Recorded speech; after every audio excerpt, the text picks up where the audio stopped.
So this video is just going to be like sat down rather than the usual one where I'm like walking in the field or driving in my car. This one is going to be called like "Take It Easy on the Boomers" or something like that.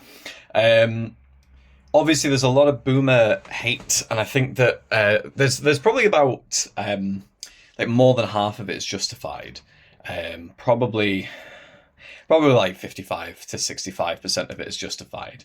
Um, and yeah, there's lots of things to be said for the fact that you've now got this generation that voted for whether you're in the UK or whether you're in the US of A, whether you're talking about social security or whether you're talking about like a state-funded pension scheme, whether you're in Europe or whether you're in the US or wherever you are, the likelihood is that your country had a baby boom sometime after the Second World War.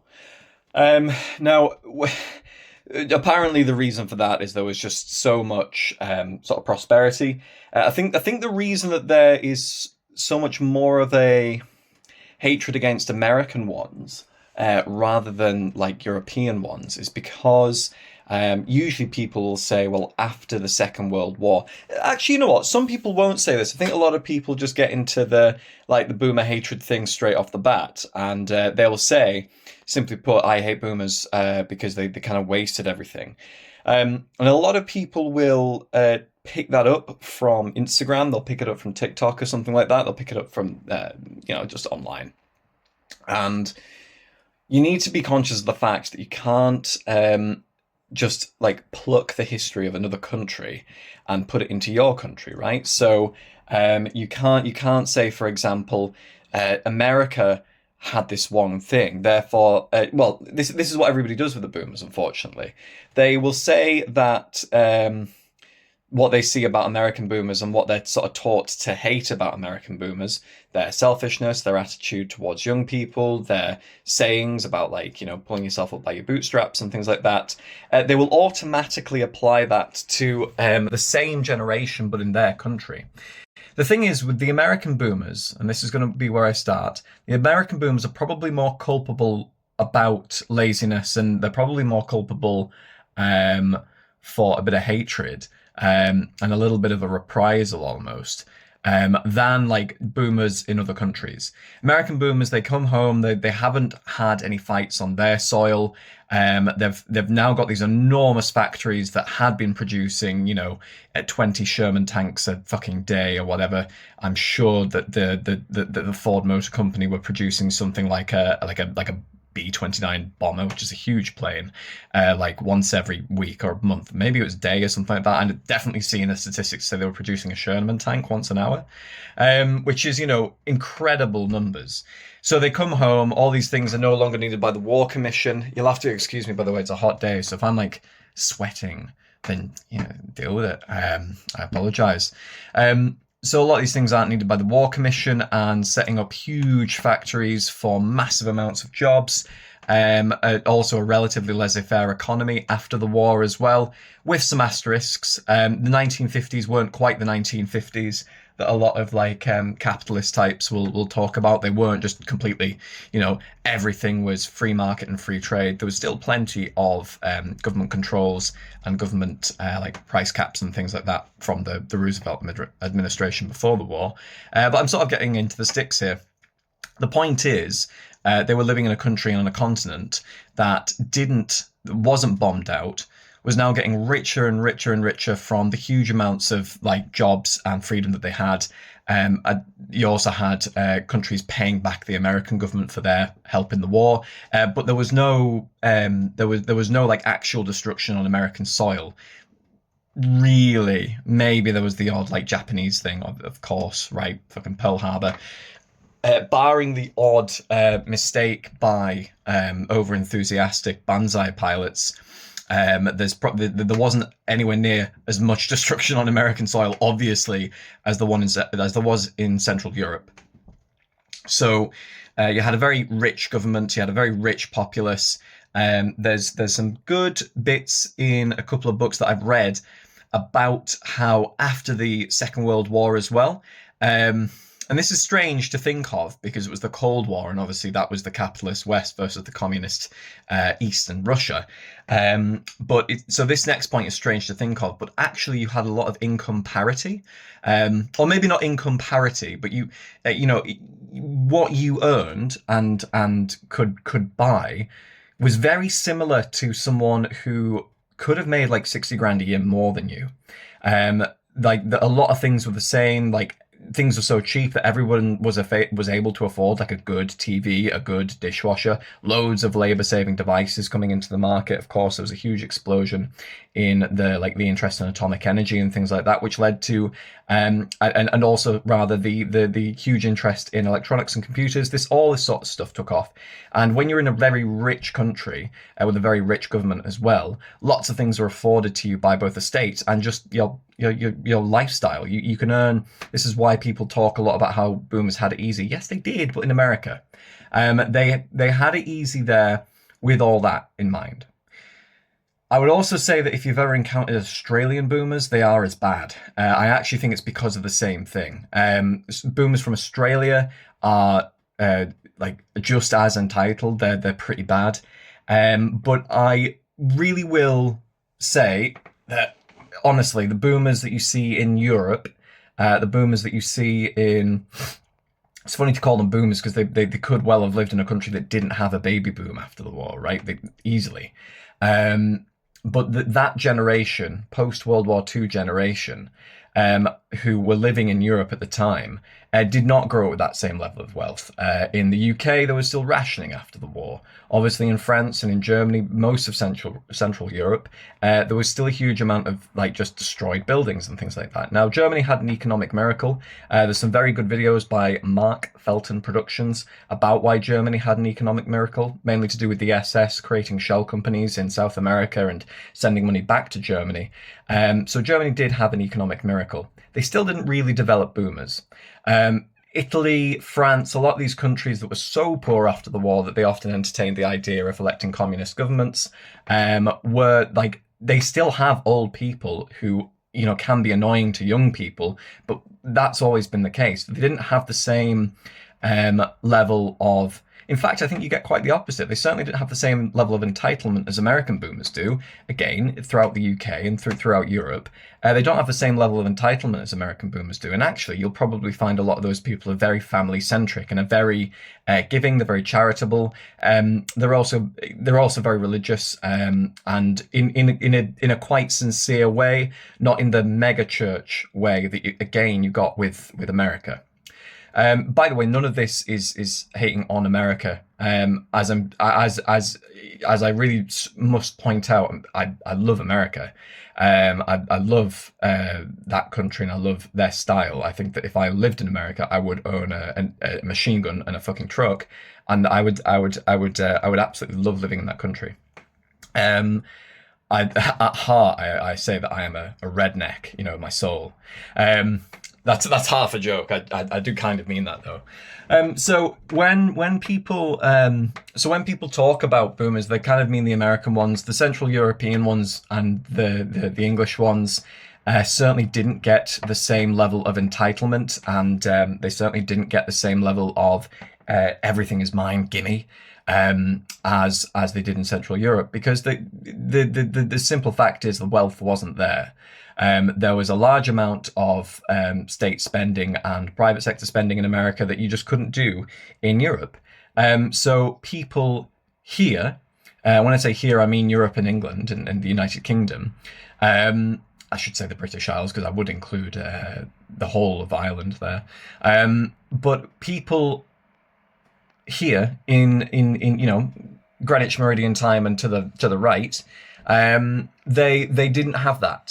So they didn't have the same wealth. They didn't then build up the same amount of entitlement as to how easy it should be to get a job. No, it's actually quite hard to get a job. My parents have talked, well, my dad anyways, my mum was Irish, my dad is Scottish. And he's talked quite a few times about the fact that you would live through periods of time when the state had control over the car industry, the coal industry, the energy industry. Because of that as well, the car industry totally died in this country. And the energy industry, well, there was always rolling blackouts and brownouts. This is all what led to Margaret Thatcher. So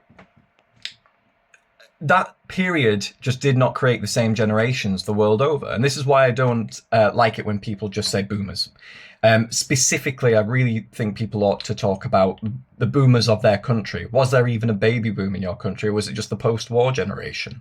If there was, if you are American and you're talking about entitled boomers, you're probably right. They probably did have some pretty bad ideas about how much they should be getting from the state. Just some facts for you guys as well. The Social Security that is so popular in America, basically a state-sponsored pension scheme that pretty much now works as a Ponzi scheme and little more else. When that was made, I believe that the age of retirement was basically like a couple of years more than the average age that people would live to. So let's just say, for argument's sake, that the average age that people are living to is 65. The government would retire. You could go on government assistance and retire at 70.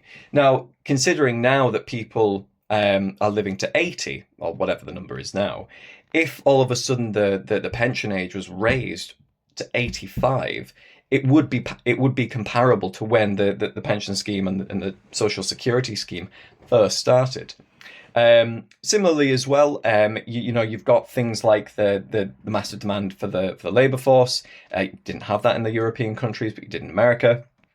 So yeah, entitled boomers, it was easy to get a job, it's easy to buy all the luxuries your heart desired, and then now when they are, because they're fucking like in their 70s to their late 50s now, in that part of the world, they're unbearable. They're difficult to listen to. They kind of just anything that's on the TV is treated as just solid fact, which is really funny, which is really fucked up. But there you go. So anything that's on the TV is treated as solid fact. They love the TV as well, but maybe that's kind of forgivable. They're the first generation to have the world all of a sudden available in the corner of their sitting room. People will mock boomers for being super fond of the TV and sitting in front of the TV all the time. We're the generation that have grown up with iPhones, and I think it's pretty reasonable to say that there's a huge epidemic with iPhone and smartphone addiction. If the boomers were given smartphones, they probably would have acted in the same way that we were given smartphones. If they didn't invent TVs until, this generation, we'd be watching it all the time, the same way that they were. It's just that, you got so much more at your fingertips. Like that, within 5 years, everyone had a fucking nice TV. Now, when it comes to Europe, and I think this is why I have a bit more time for European boomers.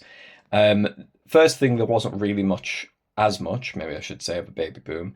There was huge destruction in these countries, and therefore you don't get the same level of ease of getting a job, ease of just applying for good, ease of the government being there to take care of you and things like that. All that stuff was not as just easy as it was in America. So you don't get quite as bad a boomer generation. Moving on then, other boomer statistics. So like I said, one thing that I think they can be forgiven for is their TV time.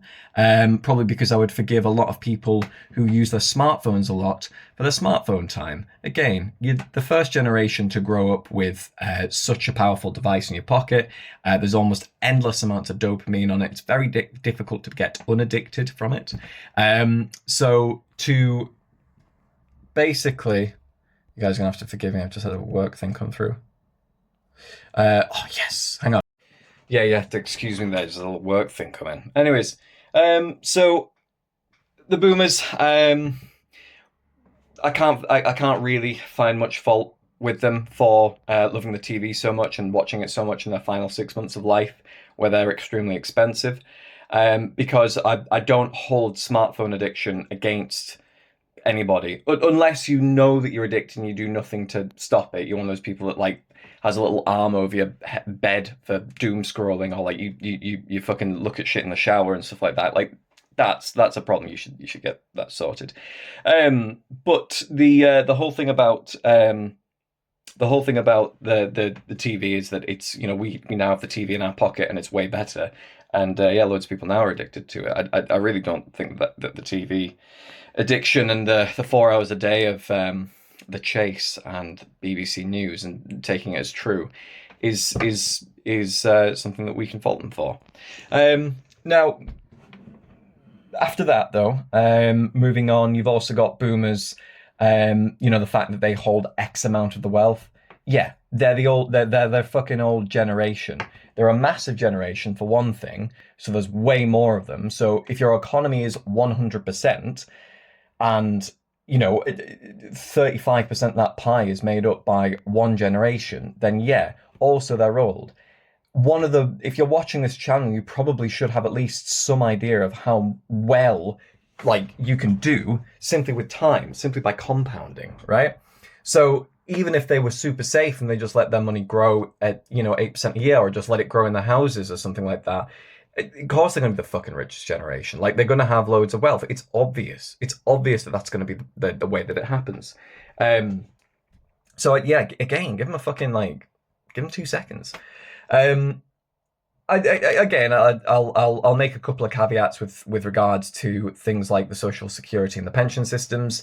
They're fucked. They're not fit for purpose, and they are basically scams where you know, used to be that like I said earlier, you know, it was if you were 5 years beyond the average age of dying in the first place, and there were 13 people per one person not working on that scheme. Now it's like 3 or 4. That's on top of all the welfare that we give out now as well. So those are those are my sort of first 3 things. First of all, if you're in Europe, you probably don't have very bad boomers. If you are in America or Australia or somewhere like that, you know, you're in a country that didn't really see the war but might have still sent people to fight, came back to a good economy, you probably do have kind of entitled boomers. Something I'll say for them, though, is that like, their addiction to TV is the same as your addiction to a smartphone. Their wealth is just, you know, again, more or less a factor of the amount of time that they've been on planet Earth, and that they're a massive generation. Unfortunately, you know, we live in a democratic society. Most of the world is democratic societies, and they're a massive voting bloc. So, you know, they are appealed to. There's all this sort of stuff where it's kind of unfair. But you can kind of see, like, well, if we go down a certain route, and, you know, if we have democratic elections, or if we have, you know, just if you have people allowed to keep their wealth and invest it, then yeah, over time, and being the biggest generation, yes, they're going to have the most. So yeah, take it easy on your, like, boomer parents, if you have boomer parents, or if you have boomer grandparents. Don't get so, like, fucked up about hating on them because it's the cool thing to do nowadays. You know, if you do want any of the boomer gold that they leave when they die, I would probably actually recommend being quite nice to them. Yes, I'll, you know, wipe your ass, or yeah, maybe not that far, just agree with what they say. You know, next time they tell you, God, did you see the amazing thing that Joe Biden did? Did you see Keir Starmer?